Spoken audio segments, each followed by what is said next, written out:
Cold chill up your spine. You'll get your ass moving, son. We're burning daylight.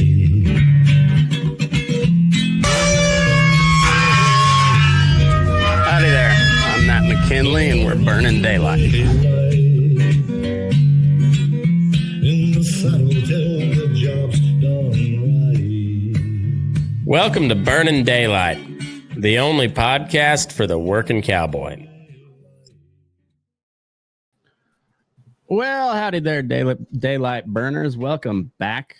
I've got a really interesting guest on the show today, and I'm really excited about this conversation. A fella named Lane Warenski, Lane R. Warenski, and he is the author of the book Caleb's Journey, which I am 14 chapters in at the moment.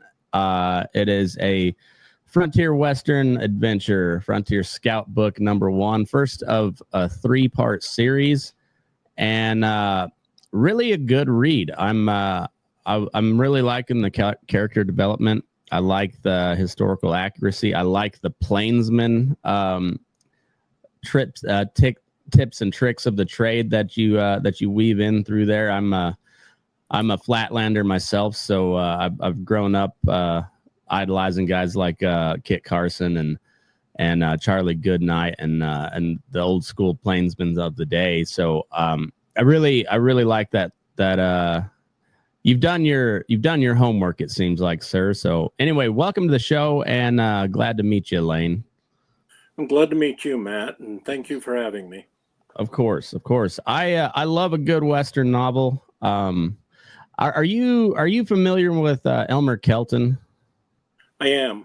Okay. I still say to this day, for anybody wanting to get involved in agriculture, The Time It Never Rained should be required reading for them. That is such a good book, and it's but there. I mean, you can go to McMurtry, to Louis L'Amour, to Cormac McCarthy. The list goes on and on. Zane Grey. The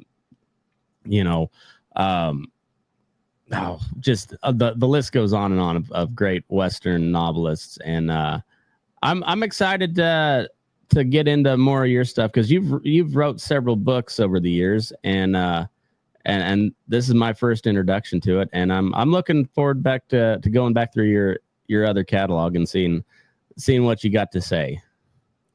Well, I appreciate that. The history of the West has always fascinated me, and there's one thing I thoroughly enjoy doing is sharing my love of nature, my love of the wilderness, and my love of history through my writing, and to get people to really understand the rugged nature of what our pioneers, what our forefathers went through to open up the West. Oh, absolutely.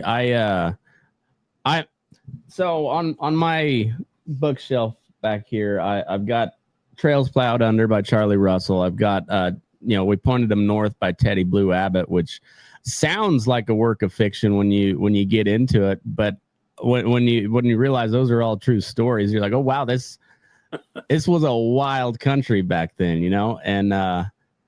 and people, it's growing up cowboying and being in that whole world, Louis L'Amour almost gets thrown around like a pejorative. But if you ask those guys, like, oh, just a Louis L'Amour cowboy, but you ask somebody throwing out that pejorative, like, how many Louis L'Amour novels have you read? And they're like, oh, I've read all of them, every single one of them.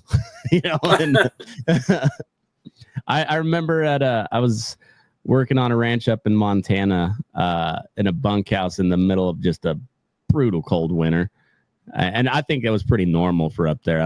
For me, it was easily the coldest winter I've ever had, but I think it was pretty average for that part of Montana. But I remember buying Louis L'Amour novels for $0.01 a piece off of Amazon and having to pay $4 to ship. So it was like a $5 book, but I only paid $0.01 for the book. It was I shook my head every time I hit purchase on it, but it just at the absurdity of it. But it got me through a lot lot of cold nights. And you can go through all the bunkhouses and line camps throughout the West, and there'll be some sort of, whether it's Will James or Charlie Russell or Zane Grey or Louis L'Amour or Cormac McCarthy. There'll be novels just laying around along with the magazines and the newspapers, and hopefully we can get a few of yours circulating around those bunkhouses and line camps as well. I hope so. I've developed a pretty good worldwide reader base with my Mountain Man novels, and moving into the mid 1800s with Caleb's Journey, the 1850s, and dealing with where the main push of the Oregon Trail and the settlers moving west. I really believe that's just a natural flow of the actual history of what happened in the West, with the mountain men were the first to come into the mountains, and they opened up the trails and made the way for the wagon trains and the use of the Oregon Trail. It's a part of history. It's a part of the America that I have always found fascinating my entire life. And for me to be able to write about it and to get people to read and appreciate, even though my work is fiction, I try to make it as absolute real to life with the hardships they face, and the sorrow, as well as the joy of the freedom that the wilderness brought to them, and the untamed beauty of our land is something that I really try to develop in my writing. That's it's funny growing up. I grew up kind of on the edge of the big open West. I always kind of consider the West starts about Dodge City, Kansas, and then goes, the West starts there. But back in the day, it was essentially like St. Louis, Independence, Missouri, and then it was the West. And it's funny how, like, I made a joke at a live show back in Kansas a while back about how Kansas was like the ugly girls at the bar at closing time. There's like, well, a girl's a girl. I'm going to stay here in Kansas because there's not much pretty about Kansas. I mean, the prairie sunsets are beautiful, but Kansas is a pretty forgettable state. But back in the day, it was just open plains, just nothing but grass as far as you could see. And it was funny the first time I was on a ferry going from Woods Hole, Massachusetts to Martha's Vineyard, and that was the first time I really saw open ocean for the first time, like on a boat. And you're like, oh, this had to have been what it felt like when they're on those Conestoga wagons, just looking out and just nothing but grass and grass. Day after day after day of the same thing. Travel for 2 weeks and you're looking at the same view. It's like you haven't moved at all, but yet you've been moving every single day. It took not just physical strength, but the mental strength to succeed in the journey west in the mid 1800s was phenomenal. Oh, it was. So I'm concurrently working on two like big long history series for this podcast, and one of them's on the story of the Mormon migration to Utah, and the other one is the story of the U.S. beef industry and how I started it as the history of the packing industry, but you can't have the packers without the producers, and the cattle boom was something, man, I wish I could have been there to behold that. Just the first trail drives, and also just like the cutthroat dealing that was going on in the stockyards. And I mean, that packing industry gets a bad reputation for good reason. But just how they transformed Chicago and like really put it on the world map, and we really built the engine that drove like the explosion of the American economy. Was like America truly was built on beef. That was kind of ever since the early days of the West. The earliest cowpunchers were usually driving cattle to an army outpost somewhere. Yeah, but can you even imagine the beef industry? Yeah, it made America. No ifs, ands, or buts about it. Mm-hmm. And that started with the buffalo hunters and the hide hunters. Supplying the leather. That everything was upholstered in leather back then. Mm-hmm. But just imagine the cowboys that had to round those wild steers up out of the thorn-ridden brush and mesquite lands of Texas in order to push them up to the trailhead or the railhead to where they could get them into the packing houses in Chicago. They were a breed apart. They were an unbelievably tough sort of human. It's beyond my comprehension. Not just the physical stamina, but the mental stamina that it would take in order to push absolute wild cattle 1,000 miles. I can't even fathom that. I can't either. A good friend of mine I went to college with, his family always has they have a get together at Lake Powell on a houseboat and everything, and he was telling me about this the hole in the wall there. Where the Mormon settlers came over when they first lower those wagons down that sheer cliff. Oh man, they had unbelievable. They had one wagon at a time hooked up with ropes and had a very crude pulley system, just trying to slow this wagon so it didn't just crash into the bottom of the coming down that cliff. And after you'd been thrown out of Missouri and then Illinois and then you make it through that thing, there wouldn't be anything in my mind that told me I wasn't one of God's chosen people after doing something like that, and there's always the stories through history about moving through Utah, and the Mormons kind of they got a lot of times it was a bad reputation, but they kind of got described as like a little bit of an arrogance about them. But when you see them accomplish something like that, I like, well, they kind of earned a little bit of the arrogance on that. They those were some really hard, tough people and motivated, very, very motivated. That they were, that my ancestors come to Utah in the mid 1850s, and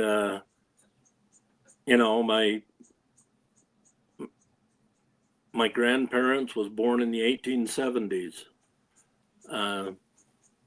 My father was the very middle of 13 children. He was born in 1912. Oh, geez. And it was they settled the small community of Joseph, 12 miles south of Richfield in central Utah, south central Utah. And, I've got family history that shows when they first settled Joseph, the first 2 winters, they was driven out of their settlement by the Indians. Mm. And, it was took 3 years before any white man could actually spend the winter there. So, the history is rich in my family, but my love of history, it starts with the mountain men. It starts with the from the Corps of Discovery, the Lewis and Clark expedition, that was the first white men to see this land, following the Missouri River up through Montana. It took not just bravery, but such stamina and desire to see what was there. I admire that as 200 years later, I have such admiration for those men. And then it goes on, as the trails opened up and the settlers, most of the people that started using the Oregon Trail, I don't believe had any idea what they was getting themselves into. No. These were farmers and storekeepers and men and women. They weren't hard plainsmen. They wasn't mountain men that had lived for years in this wilderness, but yet they still braved it. They still made their mark as they come west. And Caleb's journey, it tells the story of a young man that was orphaned at an early age, that had a dream of making his own way in life, to settle in the West. And, it's a story I feel that is both tragic and yet filled with joy at the same time. I think those people existed. I believe, even though they're fictional, I can picture them as real people as I write, and I really believe that it's their heart and soul that made it possible for America to be what she's become today. Oh, I agree 100%. And then like your character Latigo Smith, there's been numerous instances of a guy like that gets in some trouble, leaves, and just completely changes his name. And like on that particular one, not to give too much of a spoiler, but somebody asked him his name, and last thing he'd done was tighten the Latigo on his saddle. So that was his name, and that's what stuck. And that guy might be a fictional character. There's probably hundreds, if not thousands, of cases like that throughout, at least similar to that type of story throughout the history of the West. And it's all just so intriguing and fascinating, and you can't help but admire. You go back through like some of Charlie Russell's, and you've touched on it a little bit in Caleb's journey, but like Charlie Russell and Teddy Blue Abbott, they say several times throughout their work where they felt more in kin with the Indians than they did with a lot of the settlers coming west, because when they got there, it was as wild as it got. They were as free as could be, and then they just like slowly got pushed out as the settlers. They just kept getting bumped out, and it's kind of the story of Lonesome Dove. And well, I guess we cleared out all the Indians and the bandits down here. We better go up to Montana and see what they got up there. And I think there was a lot of that in the West. Like we're kind of descended from a bunch of ramblers, to put it kind of lightly. Oh, absolutely. And the fate of the Indians, I have a great deal of sympathy for them. At the same time, I feel that it was inevitable for this country to move west. Some of the way that the Indians were treated by our government, I think was absolutely wrong. But when you've got an immovable force against an immovable object, something has to give. And the Indians would not change their ways. Yeah, they would not. They didn't believe the way the whites believed, and they believed right from the start that they were powerful enough to stop the settlers from coming. They didn't believe, and they didn't have any realization the numbers of settlers that would so vastly outnumber their own. And most of the Indian tribes, not all, but most of the Indian tribes were warriors. They were warlike people. And their answer was to stop the settlers was through war, was through brutalization, was through trying to make fear. And that caused a hatred between the two peoples. And then that brutality was met by the white people. You know, they wasn't going to be outdone. And so the brutality got just beyond reason, you know, on both sides. Oh, yeah. Well, and people forget that it was a 400-year war of conquest that, you know, that ended in the, you know, right around the turn of the 20th century with the Indians finally being subdued nationwide. But that was a 400-year conquest. It was. And so, yeah, there was a lot of bad blood going back generations. And yeah, I tend to agree. Well, there was a lot of atrocities on both sides. It's just kind of the story of human history. Wars happen, conquest happens, and in that there's a winner and a loser. And I do believe, for the most part, the United States of America has done a better job than most throughout history of treating subdued people with dignity and respect.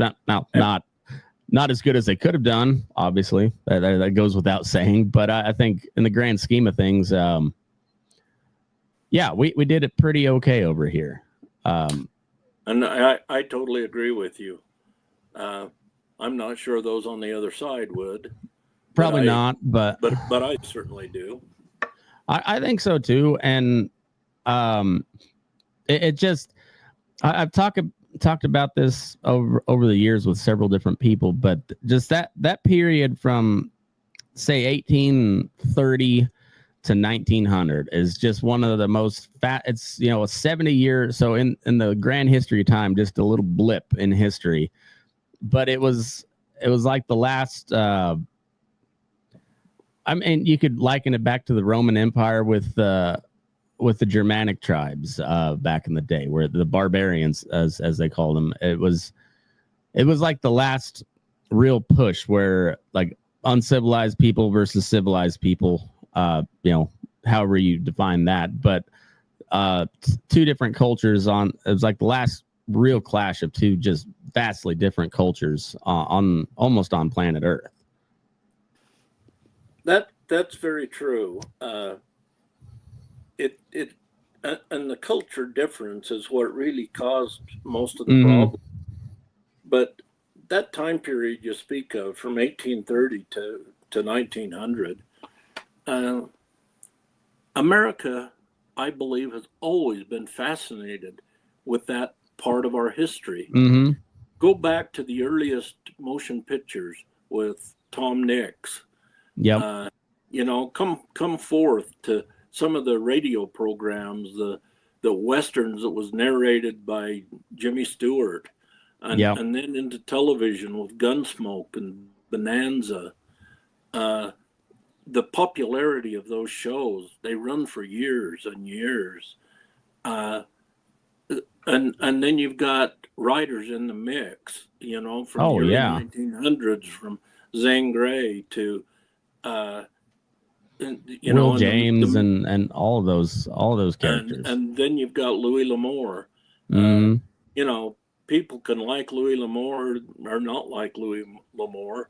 Personally, I happen to be a fan. I am too. But if you want a good entertaining book that's not long, you can sit down and pick up a Louis L'Amour book, and you know you're going to be entertained. And, right, you can kind of turn your brain off a little bit too. You know, there's a reason that you know, there's 250 million Louis L'Amour books in print. Mm-hmm. It really is, but I think that fascination with that period of time is one of the reasons that the Western books of today, I don't know whether they're making a comeback or whether it's just been a steady growth. I really don't know. I've been writing Westerns for about the last 10 years, and it's a love of mine that, it's hard to describe. Like I said before, to share my love of nature and the wilderness with my love of history, and to be able to do that with writers or readers, from all over the world, I feel very, very lucky, very fortunate and humbled that my books are met with the success that they've been met with. Well, that's great. I think as well put on like whether it's making a comeback or not. I think it is a little bit or more that I don't know. I kind of feel the same way with baseball. Like baseball was huge when I was growing up, and then it kind of tapered off after the steroid era. But over the past couple of years, like baseball is making a pretty big resurgence. I mean, I think they said there was almost 8 million people to watch the All-Star game this year, and you're like, well, that's big numbers for July. It was the most they've had in several years, and then you look at these like kind of modern Westerns popping up with Yellowstone, and then even some historical pieces too, which I don't know if you saw I think it's called American Primeval or something on Yes, Netflix. I did. I enjoyed it, but after having done research on the Mormons and in particular on the Mountain Meadows found out how really inaccurate it was. Holy cow. I was like, how the hell did they get from southern Utah back up to Fort Bridger in the course of a day? You're like, that was like that was a 2-week journey if you were really moving. Yep. And so there, I enjoyed the adaptation, and I appreciated the attention to that particular time period, which in and of itself is fascinating. As a historical nerd, I was just like, oh man, they really Hollywood dramatized it, it's like, they blew it way out of whack, but it was an enjoyable show at the same time. Yeah, it was. And then, I mean, they didn't even mention Lee. They focused on Wild Bill Hickman and not John D. Lee. And John D. Lee was really the main character of that whole Mountain Meadows deal. Yep, it really was. So he was the only one that was actually convicted and executed for it. Right, and he got excommunicated, and as he was hung, he was held to his story that it was under direction of Brigham Young, and so it's like, it was a wild period of time in the state of Utah. It really was, and one of the parts of that history that I think is very, very much undertold in most history books and throughout is the Utah War. With Johnson's army coming forth, and the winter that they spent at Bridger after Fort Bridger was burned to the ground, and the hardships that they went through. American Primeval touched on that very, very slightly, but that was Johnson's army. They stayed in Utah at Camp Floyd. They're about 40 miles southwest of Salt Lake City. They spent almost 3 years there. Oh yeah. Bivouacked at Camp Floyd. And that's a part of history that most people aren't even aware of. No, and Porter Rockwell was kind of hell on wheels, attacking those supply trains and stealing cattle, and like that. There was never any real direct confrontation between the Mormon settlers in the U.S. Army, but there was a lot of skirmishes on the, that kind of went under the radar. Absolutely, there was. It that I haven't touched on any part of the Utah War, even though that's the same time frame that Caleb's journey is, set in. And I haven't purposely, because I didn't want to bring in, even though it's a huge part of the settlement of the West, I haven't really wanted to bring in the beliefs of the Mormon people into the writing. I want to try to keep I'm trying to keep politics and religion out of my writing as much as I possibly can. Yeah, and then when you deal with that Utah War, that's pretty tough to do, because they were hand in hand, politics and religion, throughout that whole time period.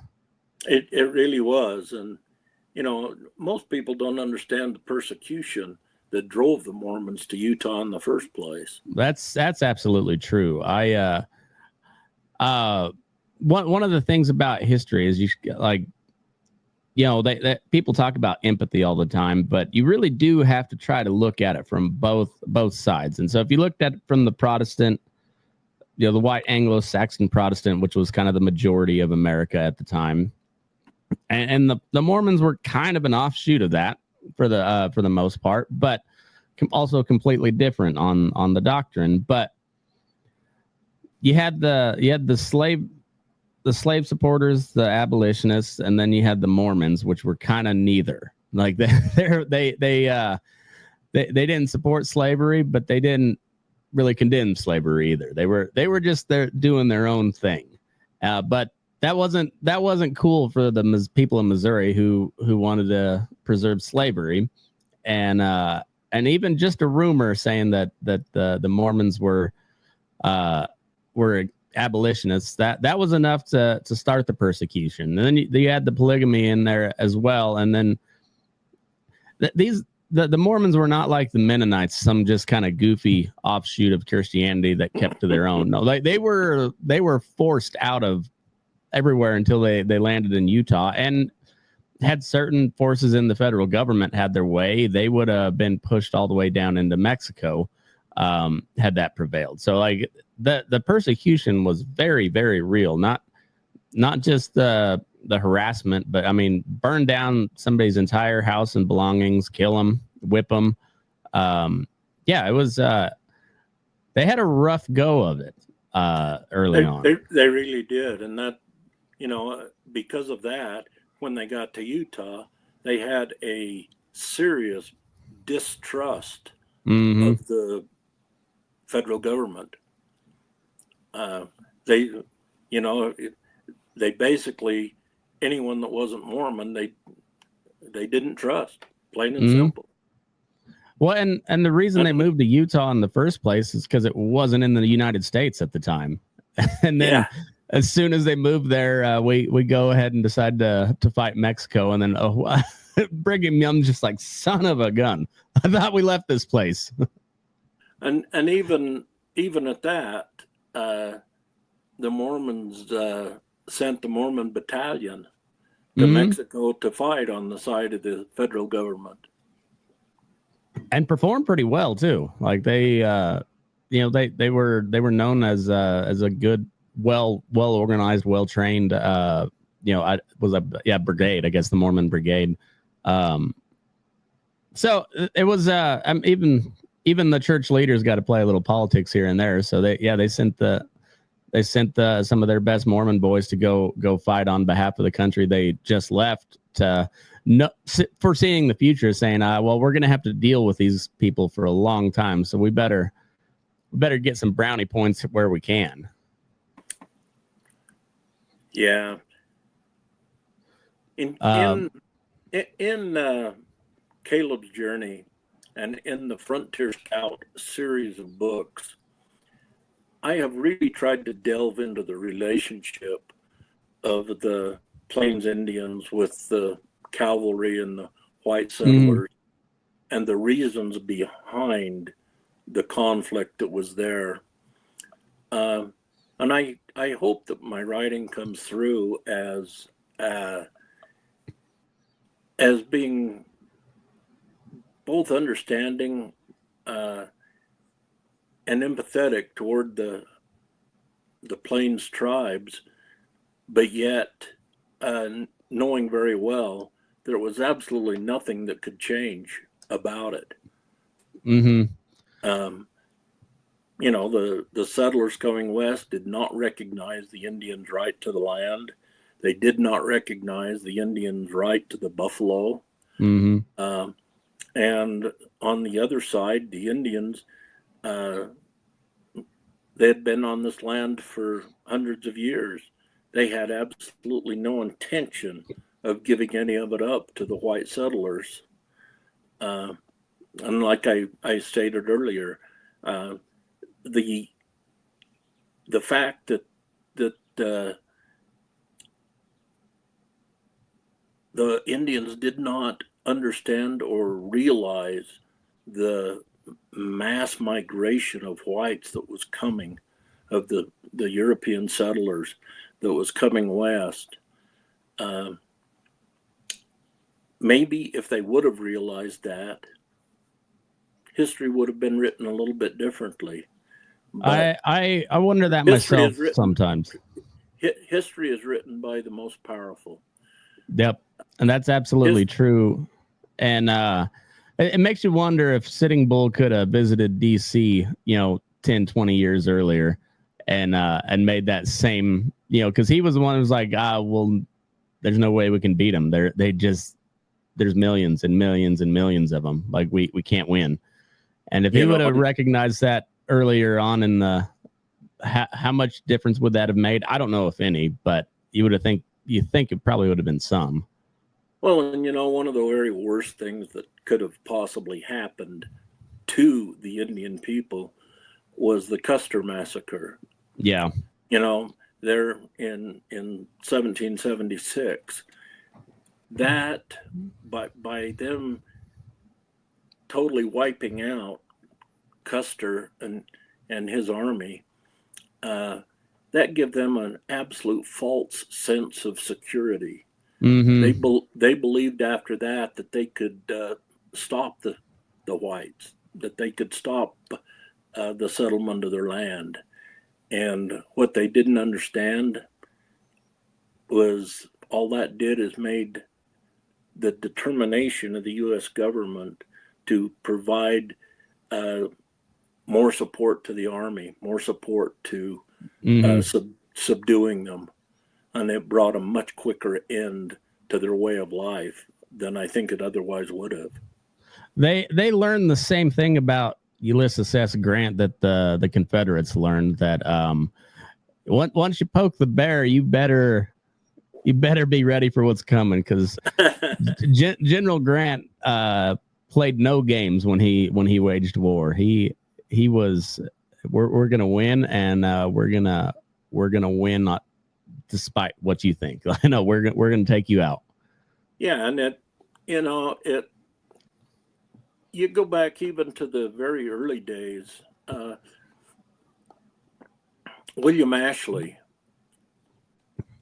I've read several of his writings, and in a letter that he wrote to some of his friends that was still in the military, he retired from the military after the War of 1812, but he explained even as early as 1825, 1826, that if the Indian people were to be subdued, all they had to do was take away their food supply. Mm-hmm. And you even go to another one of the great plainsmen, mountain men of that era, Kit Carson. His march and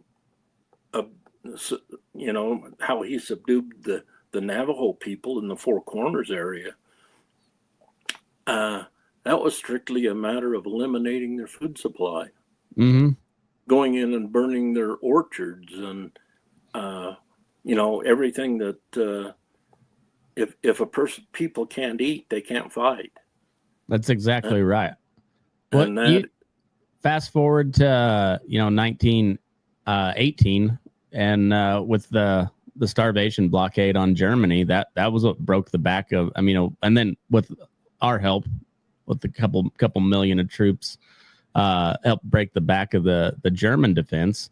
But that led to the Germans wanting to expand eastward so they'd never get starved out again. That was a big part of Hitler's invasion of the Soviet Union, was to take Ukraine to get the food supplies so they wouldn't be starved out.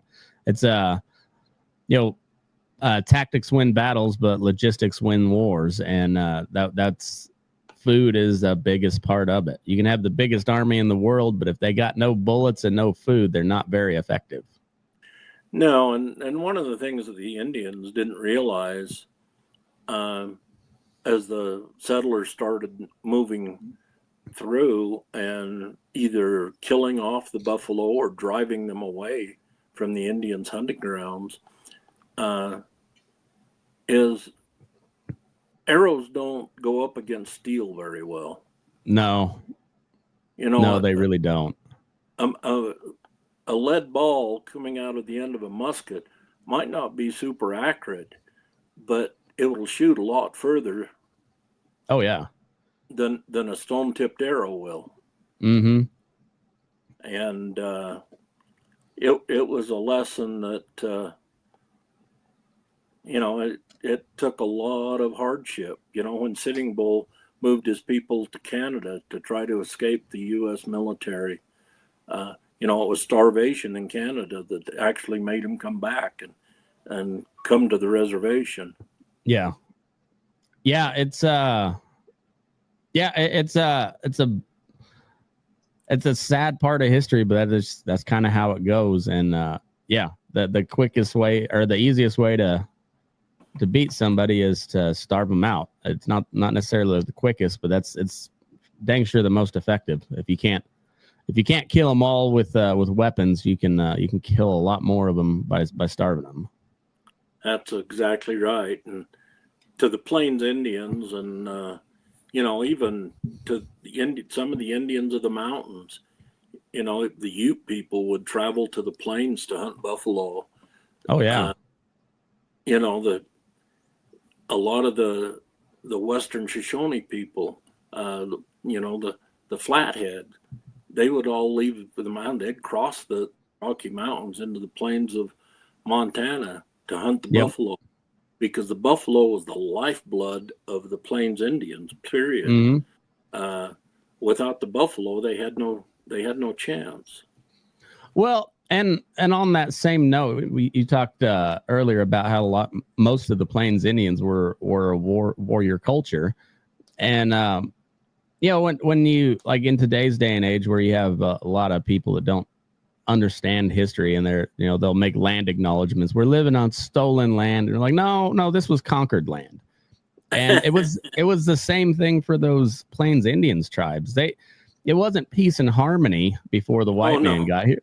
It was wars between all these tribes. And so you had like the Lakota Sioux originally up in like the Wisconsin area, but then they got pushed into Montana. But they were the most fearsome of the bunch, and they're like, no, this is our land. This is our hunting ground. We won it through blood and sweat. No, we're not giving it up. And it's a completely reasonable, rational way for them to look at things too. And so it wasn't just niceties, and the Indians were just mean. No, there was generations of history that went back for them personally, that made that their land, and so of course they're going to fight for it. Absolutely. And what the Indians and the whites, neither one was willing to accept, was living in harmony with one another. Yeah. And I don't know if there was ever a way for that to truly happen, because the way, like you talked, the buffalo was the lifeblood of the plains, and but that also meant the buffalo went where they want to for the most part. That's right. You know? And so that's why property ownership wasn't so much a thing. You had territories, but they didn't set up establishments because they followed the buffalo.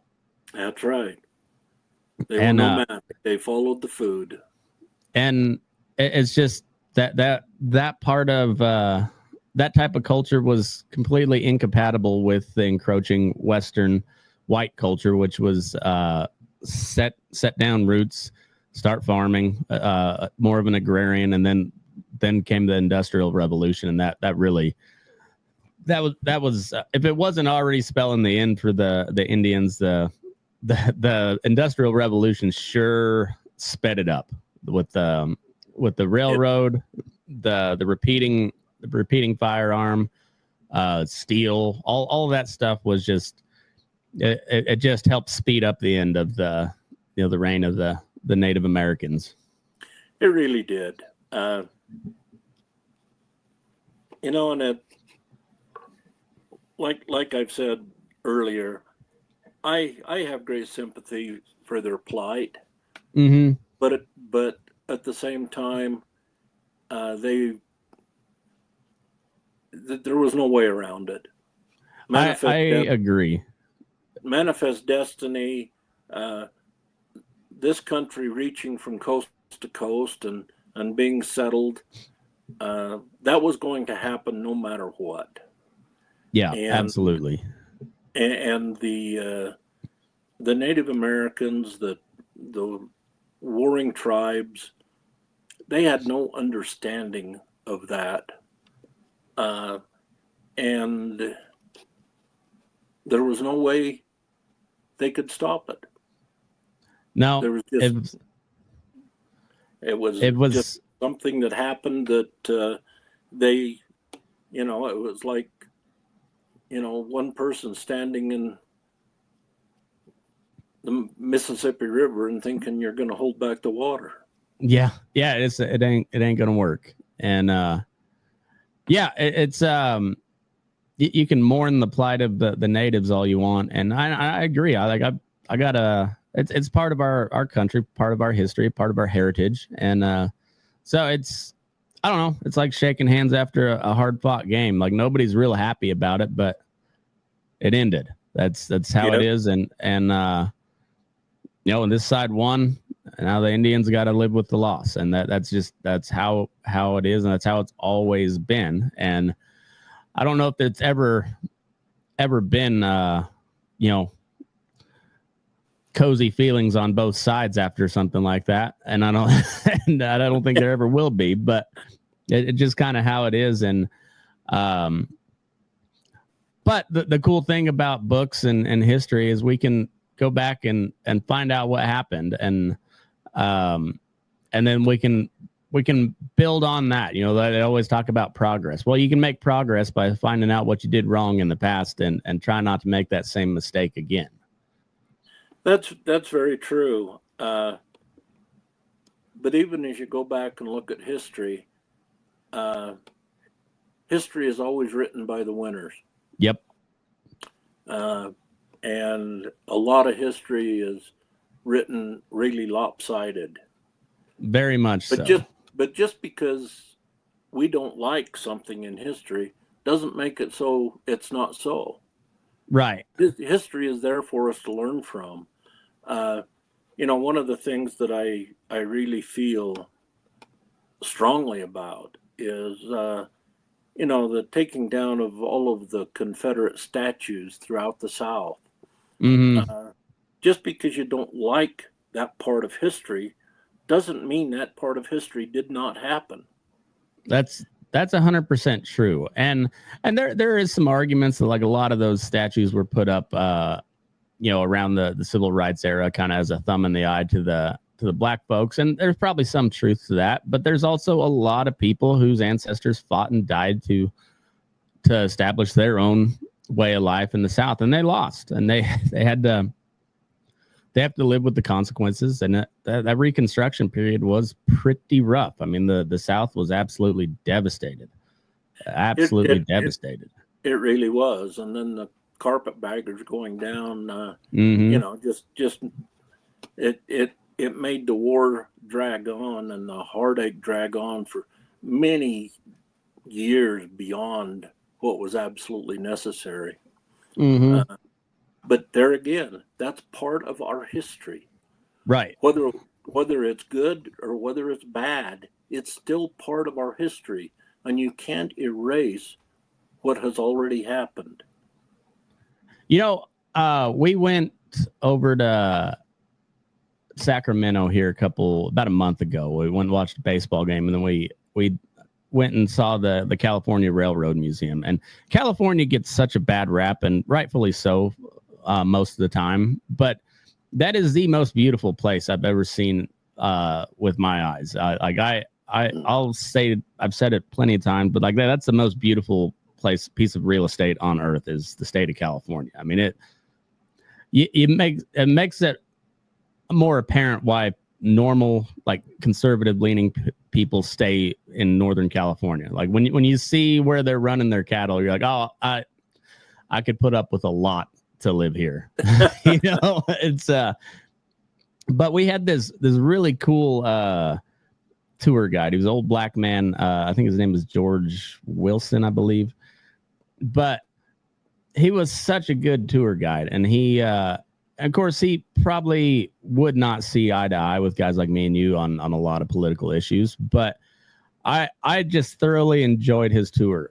He had random facts about different black people throughout history. Like there's a black family who are billionaires strictly from their ancestor creating several different patents on refrigeration on the railroads. And you know, the railroad was one big thing that really helped make the U.S. an economic powerhouse. But we invented refrigeration.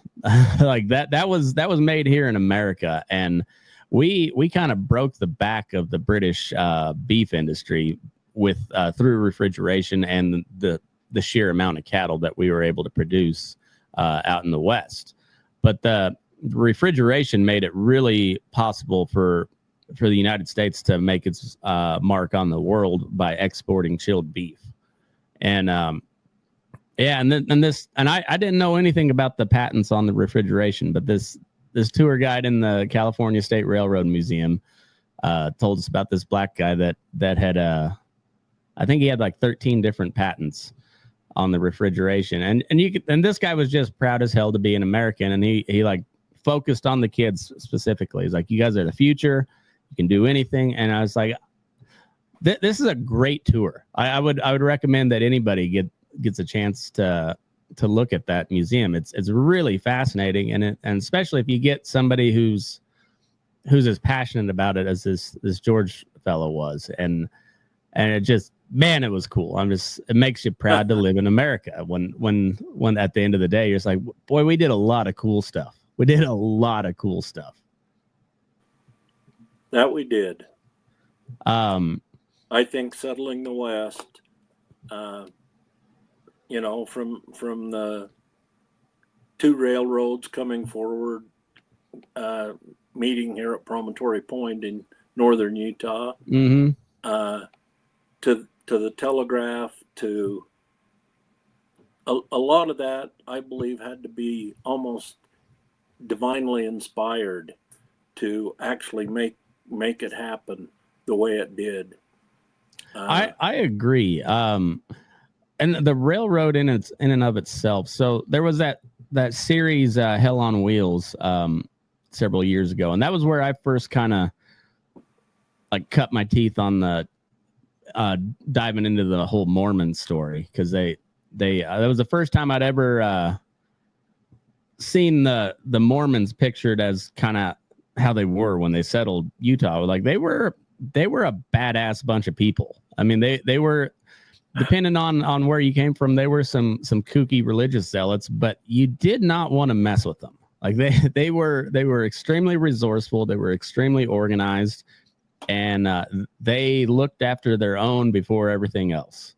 And they did, and that's, you know, that's what built Utah. That's what built and at the time, the Utah Territory took in most of Nevada, all of Utah, parts of Wyoming, Idaho. southern Idaho. It was a massive amount of land. And, whether you can say all you want about the philosophy of Brigham Young, but he was an absolute master of settlement, of getting organization, getting his people to move and settle different communities throughout the entire Utah Territory. He was an absolute master at that. Well, he took Salt Lake City from nothing there to about 20,000 people in the span of 10 years or so. Yeah. And literally nothing there. And if anybody's ever been to Utah, it's not the easiest place to live. Most of the West is pretty tough to live in. Even the pretty parts are pretty inhospitable. Yeah, most people don't realize that Utah and Nevada are the two driest states in the nation. Nevada being number one and Utah being number two. Mm-hmm. The least amount of rainfall anywhere in the country. And they're the two states with the highest percentage of federally owned land too, because a lot of it wasn't worth settling. It was meant for grazing cattle because there wasn't anything out there. But even in the early days, the early settlement of Utah, water was a precious resource. Oh, and yeah. in order to farm this dry land, they had to store water. Mm-hmm. And dams were built in the mountains because, where I'm at right now, I'm sitting in my RV at 9,300 feet next to a beautiful little lake in the Uinta Mountains of northeastern Utah. My wife and I spend our summers living in our RV up here off grid in the wilderness. And but a lot of these little lakes, a lot of the Uinta Mountains gets 50, 60 inches of rainfall a year, where the Salt Lake Valley gets 13 or 14 inches a year. Mm-hmm. And so the water had to be stored. And there's a lot of these little lakes that were dams were built by using, wood scrapers and mules to scrape the dirt up to build a dam to back up water so they could release it slowly throughout the summer as they needed it for their crops. It was a tremendous amount of engineering feat. Oh yeah. I don't think most people have any idea what it took to really settle and make Utah a flourishing state in the mid 1800s.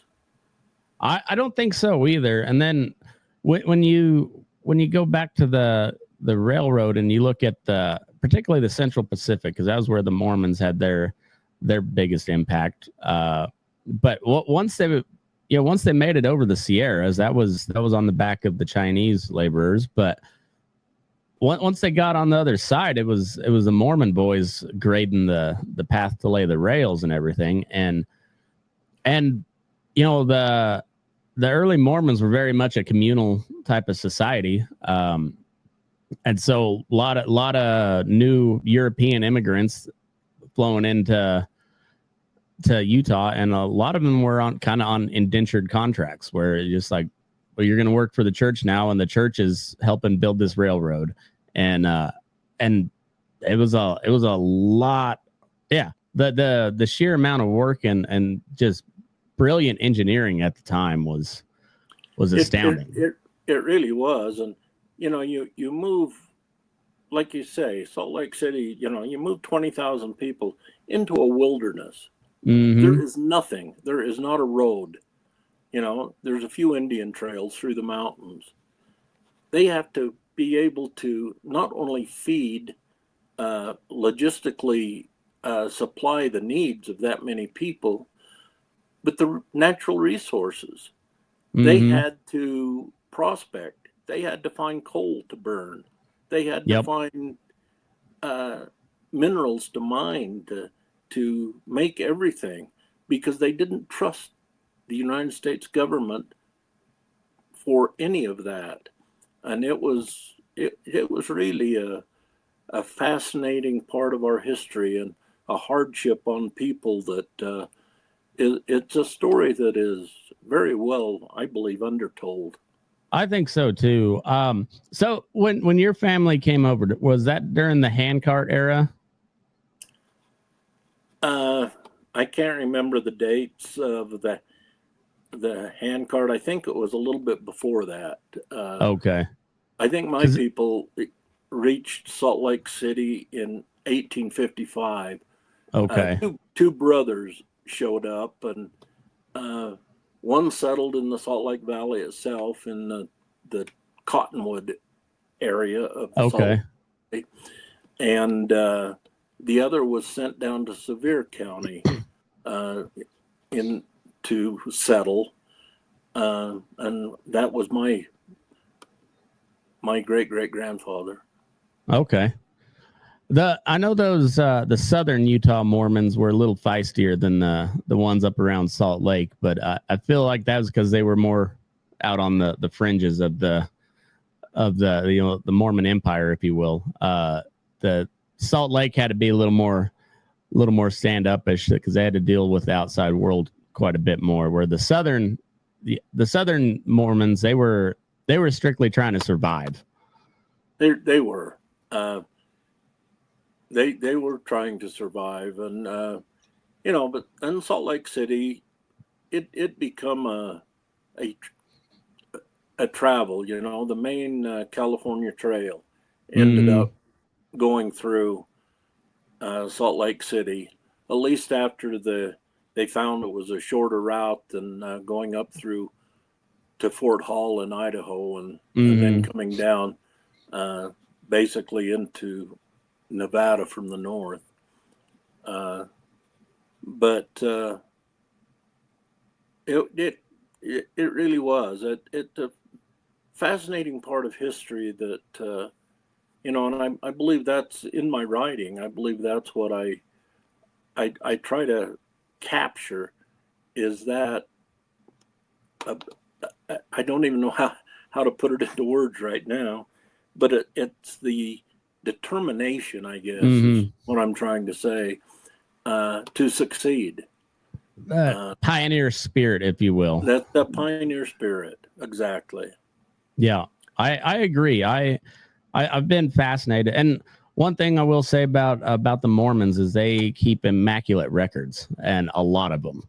There's a lot of stuff to go through when it comes to Mormon history, which is also why it's so shocking that it's not a more told story, because, as I said, it is incredibly fascinating and interesting, and you can't help but stand back and just be like, man, those were some people. Now those were some tough people, and it's all out there for people to read. You gotta know where to look, and but yeah, you folks kept some incredible records throughout the time.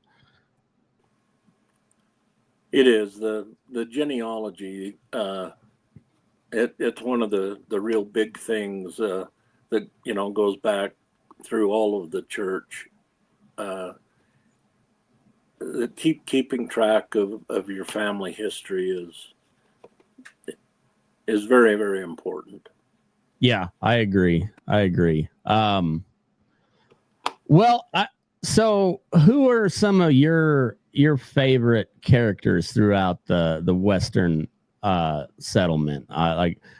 We brought up Kit Carson before. That's kind of, being a Colorado boy, that's especially Southern Colorado. He's kind of the end all be all of if we had to make a Mount Rushmore of like Western pioneers, Kit Carson's got to be on that mountain.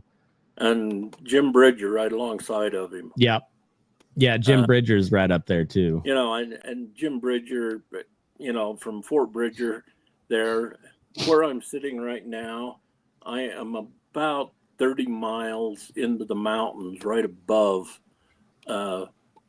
Fort Bridger, Wyoming.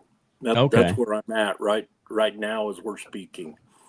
And but you've got Jim Bridger, you've got, you know, some of the people that started it all, Manuel Lisa, William Ashley, Yeah, Jedediah Lewis and Clark. Jedediah. Oh yeah, you got to put them. John Coulter. Those are some of the names and the people that it just amazes me that what they was able to accomplish. And in my writing, that's one of the things that I really try to do is not just tell the people or try to show the people in words what these men went through, but also why they did it. Mm-hmm. You know, I can't see into their minds. My work is fiction, but I like to try to think that I've got a pretty good idea on the way these people felt. There's been many times up here in these mountains that I love so dearly that I'm at right now, that I've sat on a ridge and looked out over and wondered what it must have felt like to be the first white person to see this land. Mm-hmm. What those trappers that opened up the first trails into these mountains, the very first rendezvous held on Henry's Fork in 1825, sits less than 40 miles from where I am at right now. It's an area that is so rich in history. I spend my summers up here writing because it's so inspiring to me.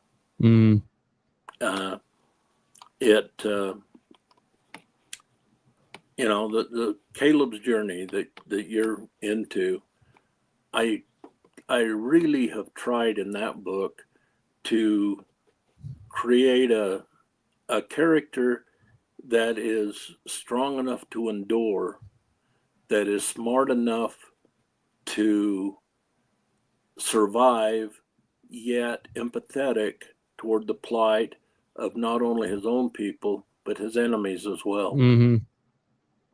Yeah, you baked a lot of Kit Carson into him, I feel like, because Kit Carson was a very a torn individual when it came to the white and Indian relations. You know, like he had an Indian wife. He respected the Indians, but he would fight them at a drop of a hat too, because at the end of the day, he agreed with the Christian Western culture as the right culture as opposed to the Indians. But also, like he understood them. Like he lived among them. He lived with them. He married one or a couple of them, actually. I think at least one. Well, I believe his wife was Spanish. You're Mexican when he finally passed away, if I remember right. Yeah, I think maybe he didn't officially marry the Indian gal, but I want to say he had an Indian wife. But yeah, at the end of his life, he had a Mexican or Spanish. I don't know. I guess it would have been Mexico at the time. But yeah, and then I mean that kind of internal struggle is it's deep throughout a lot of these characters that you mentioned, where they had a great respect and admiration for the natives, but also they weren't our people either. So they're like, you know, it was a very, very much an internal struggle with a lot of them, and I don't think that gets talked about enough as well. Like it was, history is not always pretty. It's a little messy, but that's what makes it great too. It is, you know, and I don't feel like our education system anymore teaches history the way it should, because, like I've stated before, and I truly believe, history might not always be pretty, but it's always our history. Mm-hmm. You cannot erase what has already happened. Yep. Yeah, that's exactly right. You can make it so you don't want to repeat it, but you cannot make it so it did not happen. Mm-hmm. And I believe that a lot of the loss of teaching of our history has been happening in our schools that I really disagree with. I agree too. That's a big reason why we homeschool. Try to give and I have no regrets of that yet. My kids are 8 and 10, and they read and think at a way higher level than most of the kids their age. So it's I agree with you on the teaching of history. There's so much that I've learned since I graduated high school that I'm just like, man, I had a really good history teacher in high school, and there's been several topics I come across. I'm like, man, I wish Mr. Geardot would have had a section on this when I was in high school. But the cool thing about that is now I can give my kids what I missed out on in high school. So I guess it all comes around that way. But it's I agree. Even the ugly parts of history still happened, and we don't have to celebrate the ugly parts, but we got to acknowledge that it was, and part of becoming a better person, better country is looking at what you did wrong and try to, if not make amends for it, at least try to avoid those mistakes from happening again. Absolutely.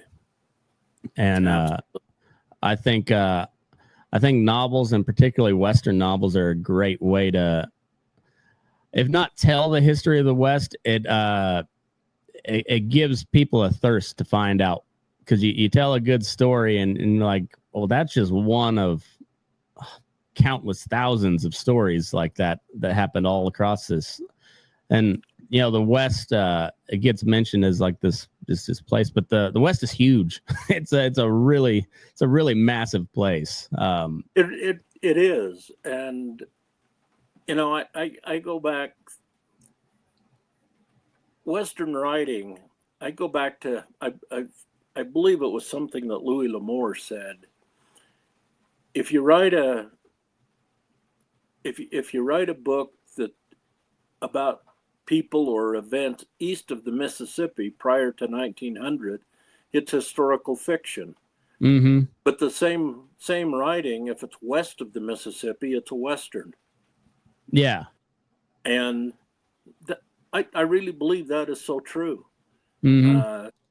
I believe that the Western, just like with the fascination of the Western TV shows of the 50s and 60s, I believe that's what we're trying to recreate in literature today with the Western novel. Something Louis L'Amour also said is, as an author, all of the stories out there have already been told. Mm-hmm. It's an author's job to fit his characters into the stories to make them new. Yeah. And I believe that's very true with the Western novels. I really do. The stories are there, but it's our job as authors to write that character so that the story is new and fresh. Well, I agree. And like Western novels have always been some of my favorite. I'm also a fan of like the spy thrillers, or just, military spy thrillers. And so Jack Carr is one of my favorite authors here of the last 5 or 6 years. He was a Navy SEAL, and that guy is like, he researches his novels into such great detail. And of course he comes from a wealth of knowledge of being a Navy SEAL during the global war on terror. So he's got a wealth of knowledge from that. as well. But it's that type of detail and taking global events and making his main character kind of like a fly on the wall of these massive events. And I, not to put words in your mouth, but I feel that that's kind of the gist you're getting at there, is like you want your character to be going through his own thing while this other massive event is happening in the background. That's very true. You know, you go back away from my Caleb's Journey story, and I've got 21 published books about mountain men in a series, and you know, the events, the rendezvous. Each one of those rendezvous and actual events that I've got actually happened.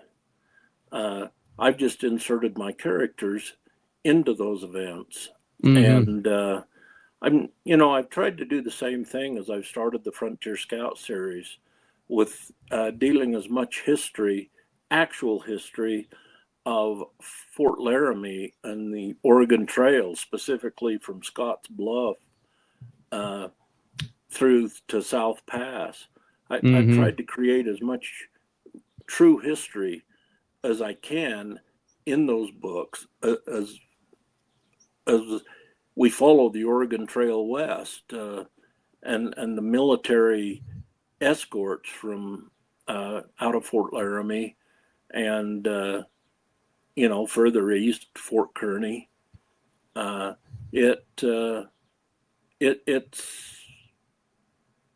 It's something that happened, and it's something that I try to hold as absolute true in my writing as I possibly can, just by inserting my fictional characters into the story.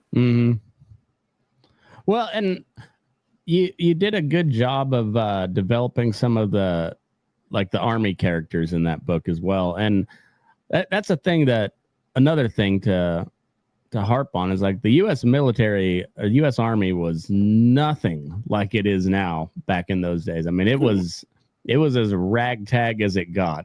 There was a couple military colleges. You had West Point, you had the Citadel, and you had like the Virginia Military Institute. But the enlisted men were pretty ragtag, pretty a lot of no account type people that had no other option in life. And I guess in some ways that's not much different than today's military. Especially if you listen to some of your veteran friends, they'll tell you about what the type of degenerates you run into in the military. But there's at least a process of how you get into it nowadays. Like back in the day, it was just kind of like, well, I got no other choice. I'll go sign up down at the fort. Oh yeah, absolutely. And through even into the Vietnam era. Some people that were convicted of minor crimes. Yep. Could join the military instead of sitting in jail. Well, and then going back to that, that is totally different today. You got to pass some pretty rigid tests to get into the military today, but yeah, it's completely different. But even going back to like the statue issue, reason they named a lot of these military bases after Southern or Confederate generals was to convince the South to help fight in World War II.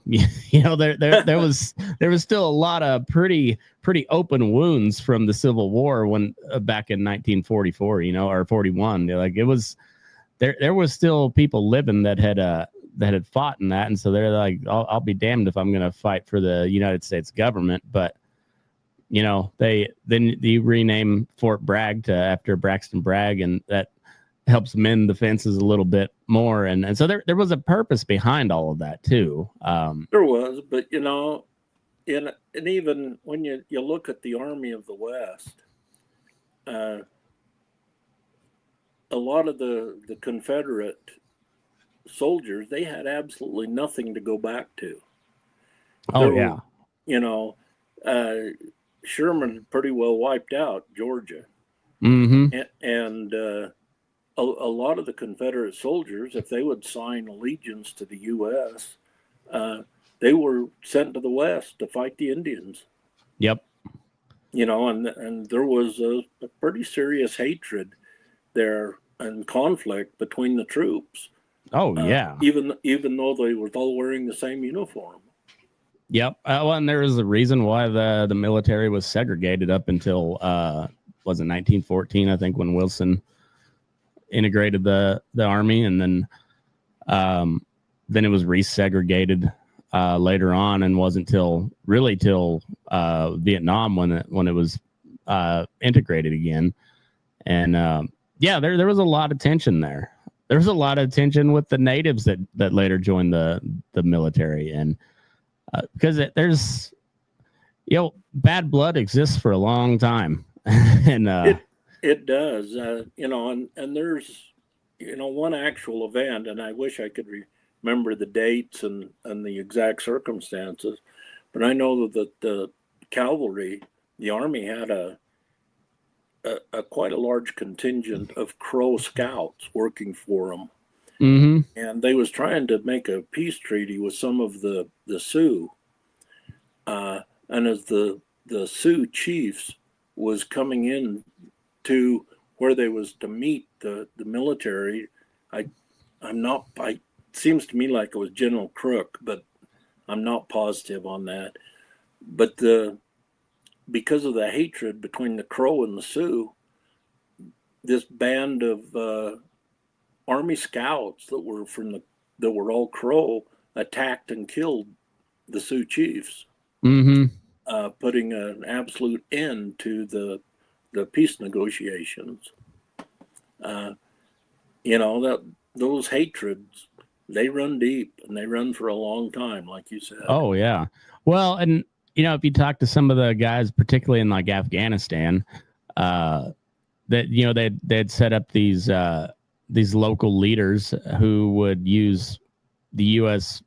funding and military to get back at like 3 generations old blood feud against another tribe out there, and Yeah. it's like that all over the world, and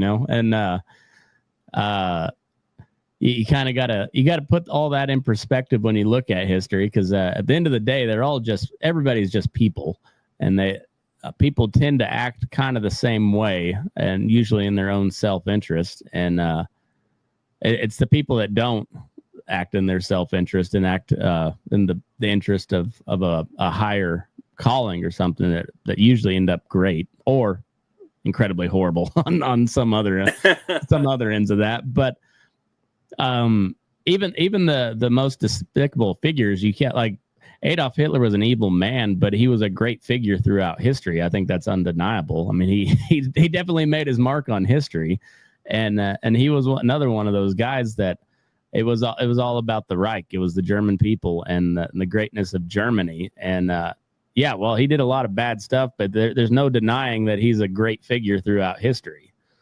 No denying it at all.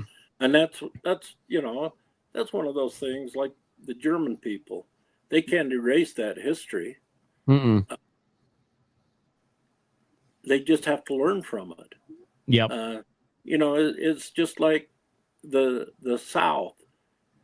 You can't erase the fact that the South tried to revolt and secede from the nation, Mm-hmm. and the war was fought to stop it. There was no doubt that history, it shows that slavery was a seriously black mark on this country and many, many other countries. Yeah.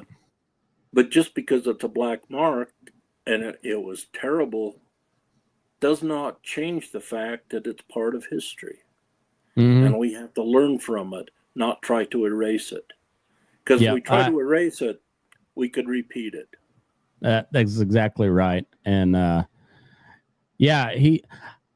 going back to our list of great characters, I think we got to put Mark Twain as one of the great characters of the American West too, because he did a really good job of telling the story. Starting in Missouri and then all he was kind of a fixture in Nevada as well. And oh yeah, and out there in Virginia City. Virginia City. Have you ever been to Virginia City, Nevada? I have. That's a neat little town. It is a tourist trap deluxe, but it is so cool.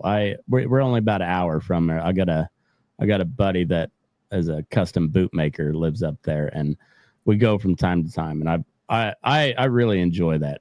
The whole town is a designated historical site, and it's a really neat place.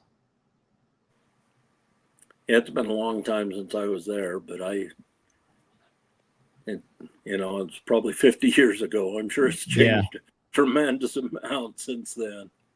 I don't know. I think they do a pretty good job of keeping it pretty old west. There's but there's I think it's called like the Fourth Ward School, and they got a whole floor that's just dedicated to Mark Twain from his time there in Virginia City, and he was quite the character. I think a lot of the romance and stuff that we ascribe to the West as could be, at least a good part could be attributed to Mark Twain with just his writing and his love of the West. And his sense of humor and the humor that he was able to write into his stories made some of the absolute most, I guess, racial and political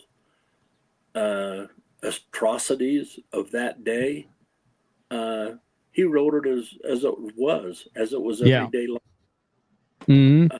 That it was nothing out of the ordinary. There was nothing to be ashamed of. It was just part of life.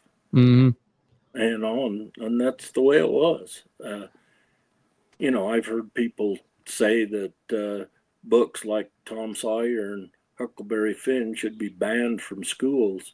Myself, I believe they should be mandatory reading. They used to be. And first of all, it's a great work of literature. Both of them. They're both great works of literature, like fantastic books, but also, you get a snapshot into what life was. And and he showed it wasn't always pretty. There was a lot of murkiness about it, but it was just life. It was. And he had a knack in his writing to make life real. I mean, he was definitely one of the great ones. I agree. I got a buddy. He's a musician named Forrest Van Tile, and he had a band. It was called An American Forest, and he come up with that because he was touring. I think. I don't know if he was playing shows or if he was just backpacking through Europe, but people would always like, I'm, he's the American. And he said, well, Mark Twain back in the day, somebody this came about and they're like, you're an American. He's like, no, I'm not an American. I'm the American. And so, and Forrest said, well, I'm not the American. I'm not Mark Twain. I'm just an American. So he named his band An American Forest. And just as a little nod to Mark Twain. I thought that was pretty cool. But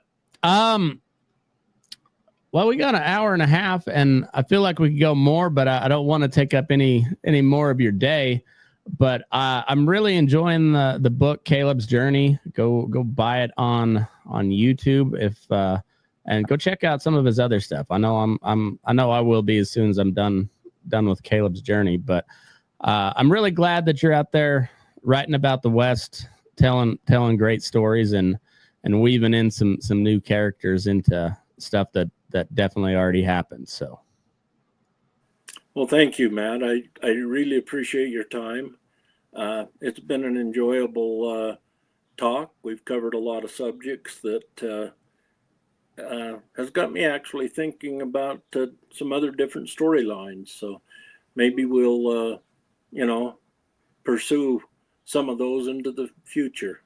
Well, that'd be great. I can't wait to see what you got going on. We'll I'll have to get your contact info, and we'll stay in touch, because there's some. I'd like to get your thoughts on some books that I need to read to continue my story into the Mormon migration, and how to tell that story properly, because I think that's another thing about history, is how you tell it. There's stuff that really happens. Is. And it's, like I've said several times here today, history is written by the winner. Mm-hmm. History is written by those with the loudest voice. And there's always two sides. There's always another side to that voice. A lot of history, you take, you go back to the mountain men. You take the biography or autobiography, supposedly, of James Beckworth. Mm-hmm. He was a black mountain man. Some say he was the most prolific liar in the mountains. And but his story, he told his story that was written by a newspaper writer, but it wasn't until the late 1850s that he actually told his story, and this person wrote it down. And there was a lot of controversy to it, how how much of it was true and how much of it was all made up, and how much of it his memory, because it was 30 years after he lived it. How much of it is true. But it's still a fascinating read about a man that lived during that time. Yeah. Yeah, and even if it was all made up, he's making it up off of stuff that he wished would have happened, and it still gives you an insight into what life was. It really does. So I'm really looking forward to finishing this book and getting in on a couple of your other ones. So I'm looking forward to that, and then let's stay in touch, and we'll sounds great. Maybe we'll do another one of these and pick out a different topic and then cover that. So, okay, sounds good. All right. Well, Lane, I appreciate your time, and thanks everybody for tuning in. Now, move your ass. We're burning daylight.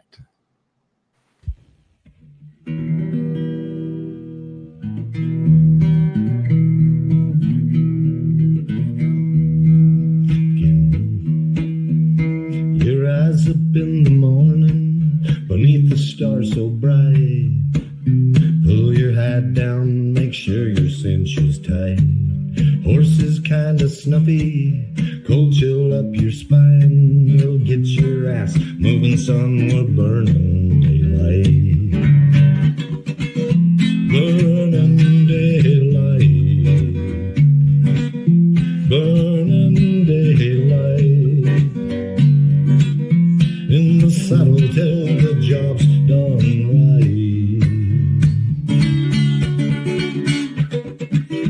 Burning daylight. Well, life is just a gather, and you won't catch 'em all.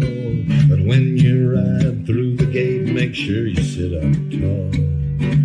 I can see the horizon, it's looking pretty bright. Well, get your ass moving, son, we're burning daylight. Burning daylight. Burning daylight. In the saddle till the job's done right.